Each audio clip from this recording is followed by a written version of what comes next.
Today's show is sponsored by Indie Film Hustle TV, the world's first streaming service dedicated to filmmakers, screenwriters, and content creators.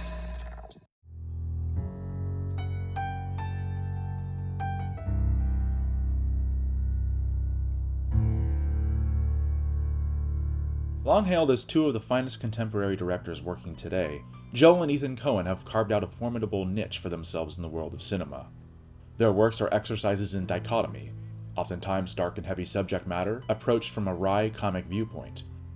This approach has given the Coen brothers one of the most original voices in filmmaking, and each film has managed to accumulate its own dedicated cult of followers.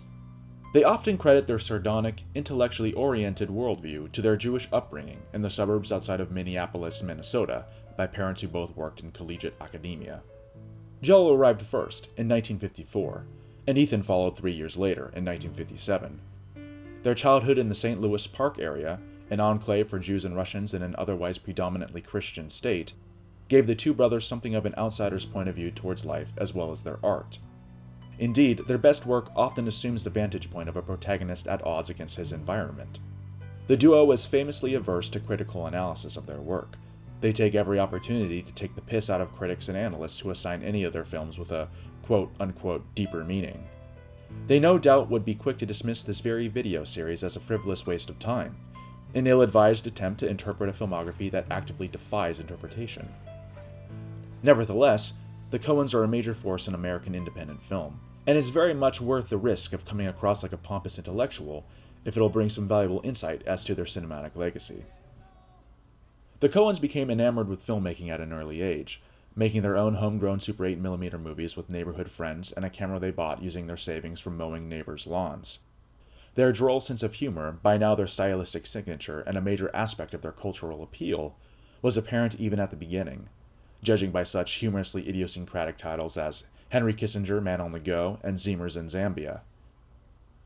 Upon completing high school, both Joel and Ethan went on to study at Bard College in Massachusetts. From there, Ethan went on to Princeton, while Joel went to New York University and made the short film Soundings, a project that marked the beginning of a serious pursuit of professional filmmaking. After graduation, Joel found work as a production assistant on various industrial films and music videos, working his way deeper into the industry until he landed a gig as an assistant editor on a feature film for an enterprising young director. That director was Sam Raimi. The film was 1981's iconic cult hit, The Evil Dead. Raimi proved an invaluable ally when it came time for the Coens to develop their own feature, a violent Western neo-noir hybrid titled Blood Simple.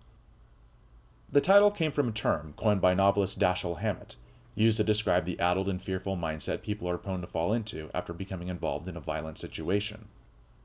The Coens felt it a fitting title to bestow on their inky crime thriller about the fatal consequences of infidelity and miscommunication, whose tone took a page from the Raimi playbook by blending lurid pulp and violence with touches of sardonic humor. The existence of Blood Simple owes a lot to Raimi's mentorship.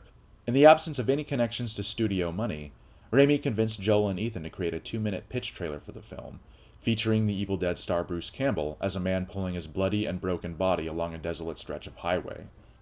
The Coens then went door to door, showing neighbors their pitch trailer in the comfort of their own homes, and within a year, they had raised roughly half of their $1.5 million budget, enough to begin production.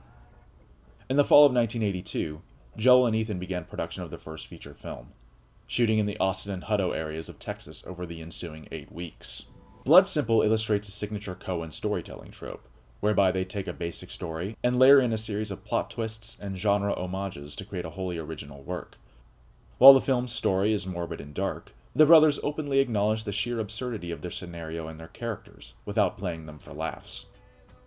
So too does the cast, who wholly embrace the material and make it even funnier with their convincing stone-faced performances. For the central role of Abby, the housewife whose affair with her husband's employee kicks off a series of violent turns, the Coens initially wanted Holly Hunter. She wasn't available, but she knew someone who could knock it out of the park. Her roommate, Frances McDormand. If only the Coens could have known then how profoundly this fateful little development would shape their professional and personal lives. Not only would McDormand's debut performance here mark the beginning of a highly accomplished acting career, it would also lead directly to her marriage to Joel in 1984. McDormand's performance in Blood Simple is a highly memorable one. with a relaxed femininity and a syrupy Texan drawl belying a cunning intelligence and a superhuman ability to keep it together under extreme stress. Her character goes against the grain of the era's gender archetypes, and a razor-tense showdown with M. Emmett Walsh's antagonist character at the film's climax serves as a great showpiece for the salty courage and determination that McDormand can convey. As Abby's lover and aimless barkeep Ray, John Getz doesn't get a lot to say, but his soulful eyes speak volumes about the character. The opposite goes for Dan Hedaya, who chews up every scene he's in as Julian Marty, an oily, vindictive man who isn't afraid to get his own hands dirty. Hedaya is an interesting casting choice, as his physicality seems to lend itself more towards East Coast gangster pictures instead of cowboy neo-noirs, but his casting here echoes the fish-out-of-water sentiments no doubt felt by his directors, a pair of Jewish filmmakers from Minnesota immersing themselves in the country western landscape of deep Texas. As Visser, the film's chief antagonist, the aforementioned Walsh strikes at once both a formidable and genial presence. He's clearly having the time of his life with his jolly, plump cowboy shtick, a characterization that's rendered chilling by his relentless malevolence in the third act. There's a reason that Walsh is featured in the film's promotional material above everybody else. His performance steers its way into your brain. To create the film's uncompromising look and carefully balanced tone, the Coens turned to director of photography Barry Sonnenfeld, who would later go on to become a director in his own right. As the legend goes, Joel had met Sonnenfeld during a party, having hit it off quite nicely after discovering they were the only two Jewish people in attendance. Shooting on 35mm film, Sonnenfeld fills the 185:1 frame with warm, strong colors, inky blackness, the lurid glow of neon on a hot desert night, and shocking geysers of crimson blood. The Coens' knack for strong imagery is already apparent here, regularly showcasing memorable images that wordlessly reinforce the narrative themes, like the final shot showing Emmett's dying perspective of the underside of a bathroom sink, light streaming through bullet holes in the wall, or even pools of blood seeping up through a towel hastily thrown over the backseat of a car. For the most part, the Coens use classical camera movements like dollies and cranes to tell their story. However, these tried-and-true techniques are also used in some instances to convey their subtle sense of humor. One memorable instance finds a dolly shot moving across the top of the bar, towards a drunk man who has fallen asleep and threatens to block the camera's forward movement. Instead of cutting, the Coens simply pop the camera up over him and continue along as if nothing ever happened. This visual inventiveness extends to several creative transition shots, like the one where a camera swings around as McDormand goes from a standing position in the bar to her lying asleep in her bed several miles away, all captured within a single unbroken shot. Raimi's influence is even further felt in a handheld shot that races in on the characters at breakneck speed, a technique used quite extensively by Raimi himself in The Evil Dead.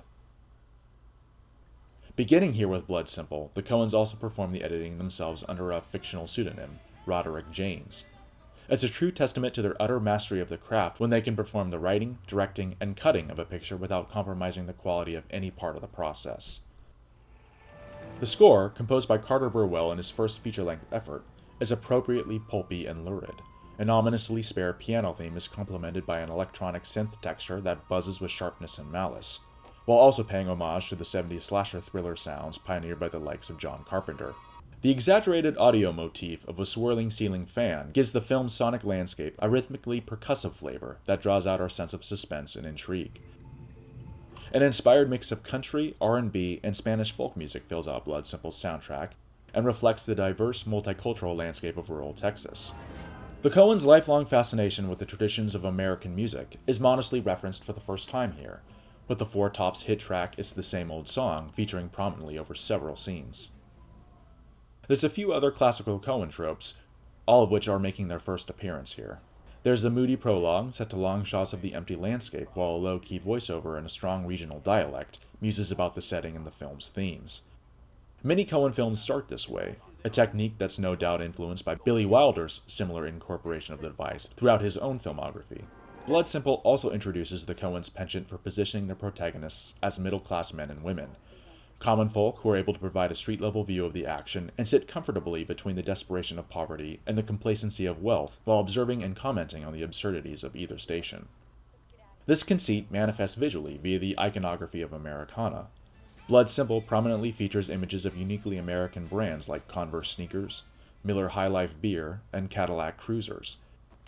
Despite the film's self-seriousness, the Coens indulge every opportunity to playfully subvert our genre expectations. The recurring image of fish rotting on a desk while hiding Visser's easily identifiable and forgotten lighter is about as literal as red herrings come. Blood Simple plays like an early version of the Coens' Oscar-winning masterpiece No Country for Old Men. Both films are sparse on dialogue and heavy on atmosphere. Some of Blood Simple's most memorable sequences, such as the infamous live burial scene, contain no dialogue whatsoever. Beyond the tone and the rural Texas setting, the similarities include the use of sound effects as a suspense-generating device, or the sudden, premature death of the male protagonist. Both are brooding crime dramas, although No Country for Old Men enjoys the benefits of nearly 2 decades of professional filmmaking experience and sells its seriousness quite readily. The grit of Blood Simple, on the other hand, feels slightly forced, almost overcompensatory. That being said, Blood Simple is still an extremely effective thriller and a striking debut film, made all the more special by the careers that the Coens have cultivated for themselves in the years since. The finished film was turned down by every major Hollywood studio, but it proved to be a big hit on the festival circuit, taking home the Grand Jury Prize at Sundance and winning Best Director and Best Male Lead at the Independent Spirit Awards. After its selection into the New York Film Festival, the Coens inked a deal with Circle Films to distribute the film around the U.S. The small box office returns were to be expected, but the Coens most likely did not anticipate how much the film would resonate with critics. Blood Simple has enjoyed a particularly healthy aftermarket life, with a retooled director's cut premiering at the 1998 Austin Film Festival to wide acclaim, and a full restoration being performed in 2015. Typical of the Coens' preternatural ability to defy expectation, their director's cut actually clocks in at 3 minutes shorter than the original version, thanks to tighter edits and some shots that were dropped altogether. With Blood Simple, the Coens had established themselves as a formidable new force in the realm of independent cinema.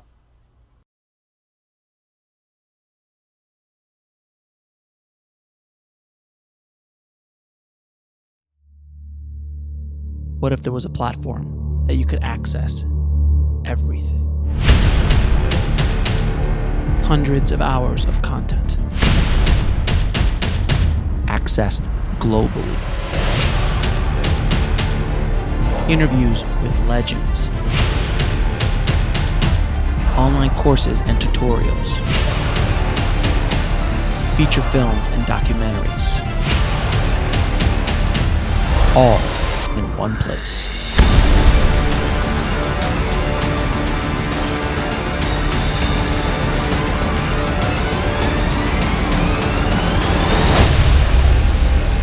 What does it cost? Next to nothing.